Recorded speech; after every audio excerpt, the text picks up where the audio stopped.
be chatting now to best-selling author Sara Pascoe in just a minute, all about her tantalisingly titled book, Sex, Power, Money. Sara Pascoe joins us now, and she's not alone. Good morning. Who have you got with you there, Sara? This is Mouse. I'm bribing him with snacks. Oh, Having his breakfast. He looks very content. That's a very happy little dog this morning. Sara, thanks so much for talking to us today, because we're going to talk about the book, Sex, Power, Money. And it sort of came about, I guess, from your desire to better understand men and male sexuality. Absolutely. Men were such a mystery to me, and in some ways it felt like they were maybe programmed differently to women, and I definitely wanted to investigate that. And so, did your views change a lot during the kind of research and writing of the book?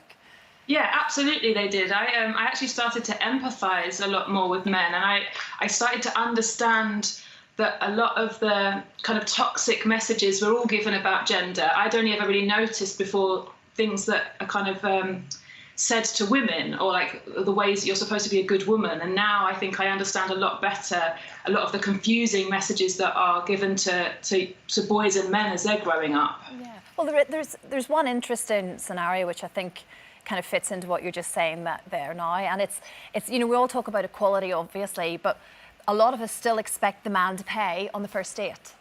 Yeah, well, it's if either expecting it, or even if you don't expect it and know that actually you should always offer and you can pay for yourself and you can afford to, and why should a guy you've gone on a date with foot the bill? But still, a lot of my friends, you still can't help liking it when they offer or when they seem very generous.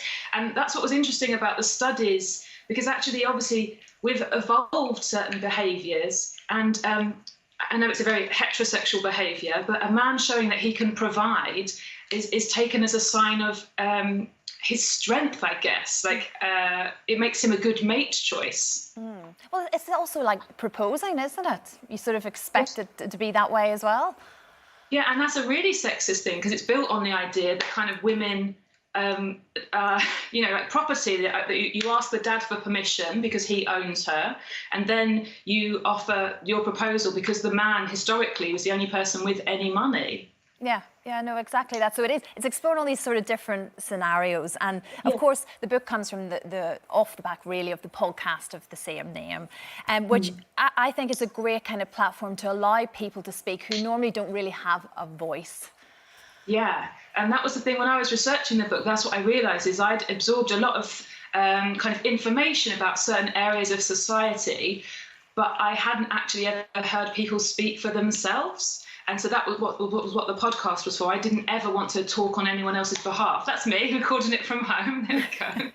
The dog in his basket underneath. And it's been really wonderful, the response, because the response I get from listeners is always like, oh, I didn't know that, or it's made me think a lot more. And that's all I've ever trying to do. I don't want to lecture anyone. I don't have a really strong opinion I'm trying to shove down people's throats. I just think we'd all be so much happier if we talked in a less prudish, less moralistic way about, sexy things. Yeah, but do you think that maybe starts then primary school, sex education at school? Is that we kind of have to sort of lift it up and fix what we're doing there, maybe?